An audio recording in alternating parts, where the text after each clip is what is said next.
We're back to the Total Education Celebrity Show on the SimplyG Media Network. Remember to go to simplyg.com. That's simplyg.com to learn more information on Simply GJ Reynolds, the playful and powerful warrior. And I'm really excited to welcome the program. First of all, my co-host, GJ Reynolds. G, I'm so excited about our guest today and another fantastic show. Yes, I mean, we keep elevating the show, and we keep getting better and better guests, and also today's guest, represents a lot of history in the NBA, the National Basketball Association, and I'm really excited to have him. I remember watching him years and years and years play, and then he became a broadcaster, and he got some other business ventures, and also we just learned today that he's an avid golfer. And he may have to jump off the show to hit a golf shot before it's all over. But a little backstory on him: he's one of three. He's the only person to ever lead the NCAA, the ABA, and the NBA in scoring. He's an NBA champion with the Golden State Warriors, and he's one of the 50th greatest players of all time. Please welcome to the show, Rick Perry. How are you doing, Rick? I'm doing awesome, guys. Apologize for any background noise, but I am outside playing golf with a few people here, and hopefully we'll get through this without my having to hold them up. But if I do, I have somebody you might enjoy talking to. But anyway, it's great to talk to you guys. You take enough shots, though, so you can score, so that's how you get those scoring records. Well, Rick, it's so fantastic to have you on the show, and I have stories, I guess, and you never know whenever you schedule an interview, what they'll be doing, especially someone was on a boat before, and different stories, and in an elevator, you just never know. But, Rick, ultimately, life after basketball, we talked about how fantastic your career was, but tell us specifically, first of all, your experience life after basketball when you first became a broadcaster and all about that. Well, I had always, prepared myself when I was in school that if it didn't work out for me to be a professional athlete, that I would hopefully be able to go into the business world, and did a lot of stuff in radio, TV, and film work, practicing in that. And was fortunate enough to make it in the NBA, and then fortunate enough to get a chance to broadcast for many, many years. And finally now I'm actually trying to use some of the things I learned in college with my business background in marketing, involved in a number of different companies, and doing that, putting some fun trips together for golf and fishing, which is my new passion in life. I'd much rather I wish I was on not a boat necessarily, but maybe a boat on a river or something like that, but not out in the ocean. I'm not a big fan of that. I do some of that, but I do a lot of fishing as well, and enjoying my youngest son playing basketball, spending the winter in the Charleston, South Carolina area, watching him play at the College of Charleston, and so it's a lot of fun. I'm blessed with good health, and everybody should have the life that I've had. Well, GJ, I would definitely talk about somebody that's had some great life experiences. It would be Rick. We could talk for ages about the things that I've had, the people that I've met over the years, the celebrity people, other people, politicians, entertainers. It's been kind of a fantasy life for me, and I'm just very fortunate to be able to have enjoyed all those things. So hopefully God will continue to bless me and keep me healthy, because my goal is to be 100 years old and go fly fishing in Alaska. That's my goal in life. Well, GJ, it looks like you and Rick are definitely aligned in a lot of the same types of goals, right, G?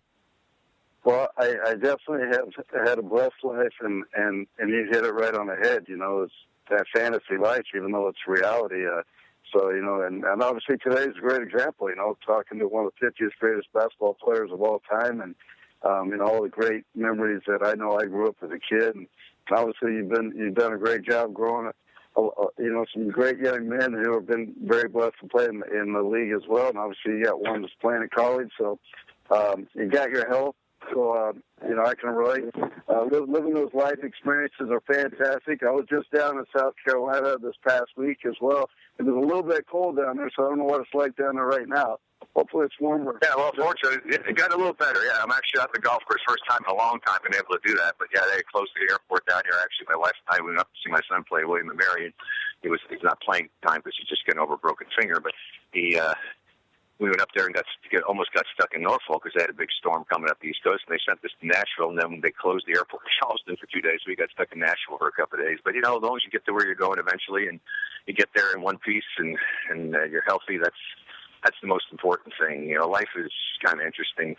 I'm not one of those people that ever sits around and wallows in self-pity and feels sorry for himself, because that doesn't do any good. Something sad happens in your life, cry, get over it, and move on. And I've been just really blessed with so many great things that have happened to me. And the only thing I wish I'd said, my mom, God rest her soul, I said, Mom, why couldn't you have waited about 10 years before you had me? Because then I could have been making multi-millions of dollars. I would have been able to send you on cruises and build a house for you and done all that great stuff. And she said, hey, shut up, you're lucky I had you in the first place. I said, well, thanks, Mom, I appreciate that, but I wish I could have done all those things for you, because I still work for a living and do a number of different things, because they forgot those 3 zeros on my contract. My first contract was for $15,000, second player picked in the draft. Didn't have a no-cut contract, had to make the team, and had to negotiate to get my contract up to $15,000. Oh, wow. So I guess, Rick, you sometimes ask for loans from your sons, right, that played in the NBA when the money got better, right? Yeah, they made quite a bit more than I made. They made more in one season, actually, both with John and Brent, than I made in all 14 years that I played. So God bless them. They're fortunate to have been able to have enjoyed that. And, so have a lot of other guys because of the road that I paved for them and jumping from one league to the other and getting rid of the contract. They talk about Kurt Flood baseball. Heck, I was the one that got the reserve clause out of basketball and got it to be an option clause before Kurt Flood ever did that. It opened up the gates for all the players to be able to make a substantial amount of money. So I feel good about that, having been a pioneer. Now, Rick, when you talk about your sons playing basketball, you have... Hey, one thing, let me interrupt you. I told you I'm on the golf course, okay? I have to go and hit a shot, but I have somebody that you might want to talk to, especially about what happened yesterday there up in New York. I got a guy that you might have heard of. He calls himself an actor right now, but he was a degenerate coach on a TV show recently, but played a little bit of ball back at Cornell and then at the Minnesota Vikings. Here's Ed Marinaro to talk to while I hit my golf shot. Oh, wow. Isn't that amazing, G? Hey. Hey, Ed, how are you? How you doing? Good, fantastic. So, wow, G, do you have memories of Ed playing and stuff, G? I remember playing him at Cornell, and remember playing him for the Minnesota Vikings. Been on Hill Street Blues, and Mike Warren's a good friend of mine. Lives out in L.A. Well, Mike is a good guy. He and I, we had a lot in common when we were doing that show with our athletic background. And he's a fine actor and good friends. Yeah, it was fun getting to be with him for all those years. Well, I got Rick back on the golf course. He's taking me to the cleaners here, so I got to focus. So good luck to you guys. Here's Rick. All right. All right, thanks a lot. Okay. All right. I'm back. I said, maybe you guys are good luck. I just hit my best drive of the day, so Eddie's in trouble. I got him down, so this is always good. Thank you, a couple of bucks. Well, we'll have to switch it back, Rick. I wanted to ask him his take on again, the game yesterday. I'm sad and crying because my Broncos got just absolutely annihilated. And that's where the question I was going to, Rick, is specifically you'd look at the Manning family and look at yourself, the Barry family. There's not many people that would say their kids end up pretty great stars as well. Did you put a lot of pressure on with your kids or to get them to be successful in basketball? No, or just as a parent, you never put pressure on your kids. All you do is expose your children to as many things as possible, find out what they like and they really enjoy and have a passion for, and you support them in that. To try to go ahead and force your kids to go into things, the worst thing you can possibly do. You're there to support them, to teach them, to encourage them. You're not there to try to live your life vicariously through them. And unfortunately, there are too many parents that actually do that, which is really sad. And I feel very, very badly for those young people who have to, endure that. Well, I had a feeling, Rick, that wasn't the case. But again, you have to bring up these things, especially when you see these TV shows now where these parents are completely putting totally too much pressure under the kids to be successful in sports and living through them vicariously. So I'm glad to hear it's just, again, your talent and exposing them those opportunities, GJ. And we talk about surrounding ourselves with the right people, GJ. And that's definitely Rick had his sons had the opportunity being with that great like Rick, you know? Well, as I say, it's great to have a great mentor and someone that's gone down the path that you choose to go down. And obviously, they had a great mentor in Rick. And then obviously off the course, you talked about you set yourself up early in life for life after basketball. And then obviously you got into broadcasting, and after broadcasting, you've got several businesses. I know one of them's a basketball shoe, and I know you've got that with another former NBA player with John Starks, who played with the Knicks. Why don't you tell us a little bit about your... Well, it's called EKTIO, and it's the breakaway model. It's EKTIO.com is where you can go, EKTIO.com, or you can go to my website, rickbarry24.com. all small letters for Rick Barry, and you can learn about my fishing trips, and there's a link on there to get to the EKTIO site as well. But it's a very reasonably priced shoe. It's the only shoe ever in the history of basketball that has patented technology to help prevent the most prevalent injury that occurs in the game of basketball, which is an ankle sprain. Last year, almost 95 NBA players had ankle injuries. They have over 30 of them already this year, and there's just an enormous number that take place throughout the world when it comes to playing basketball alone. So I'm really excited about the shoe. It's a great shoe. It's a great shoe, and I just don't believe, I can't believe why somebody like Nike or somebody doesn't call and just buy the rights to this thing and know that they're going to have the best product ever in the history of basketball shoes. So check it out, EKTIO.com, EKTIO.com. So, Rick, how did you hear about this opportunity and the technology and wanted to be part of this? Well, I just ran into Dr. Barry Katz when I was doing something over in New Jersey, and he told me about it. I said, well, send me a pair, and I'll try them out. And when I did, I said, wow, these are pretty good. And I got a pair for my son to wear in high school, and it actually probably helped my son and prevented him from breaking his ankle when he came down at such an awkward angle. And the doctor, after examining him, hearing what happened, and said, Rick, I can't believe he doesn't have any instability to this ankle considering what happened. I told him about the shoe. He said, well, that's probably what saved him. He said, I can't believe he didn't break his ankle and have all this instability. So it's a pretty cool shoe, and I'm a big believer in it, and it needs to get out there. And, you know, their testimonials by the people who have worn it are just off the charts. The independent reviews on it are just fantastic. It's a very special shoe, so anybody serious about playing the game of basketball should take a serious look at it. Gee, I know GJ's serious about basketball playing. He enjoys playing lots of sports, right, GJ? And this is something you need to check out for sure, especially with your feet injuries and different injuries that you occur on the basketball court. Yeah, well, I was just looking at some new basketball shoes the other day, and Rick, I'm 52 years young, and so I still play. I played competitive until I was 40. I didn't play obviously at your level.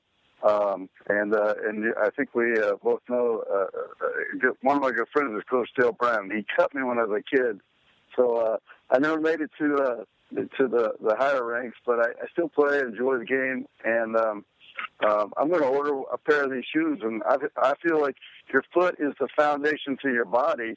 You might as well have the best things for your feet. So I've always been a big believer. After so many ankle injuries and feet injuries, you know, why not have the best shoes on my feet? And so I definitely spend a little extra money on shoes. And I'm looking on your website. I mean, they're priced better than a lot of the main brand names that are out on right now. Yeah, it's very reasonably priced, and it is by far the best technological shoe ever, especially for older guys doing it. It's easier to get hurt. I mean, why would you not want to protect yourself? So, yeah, definitely check it out. I think you find that it's a heck of a shoe.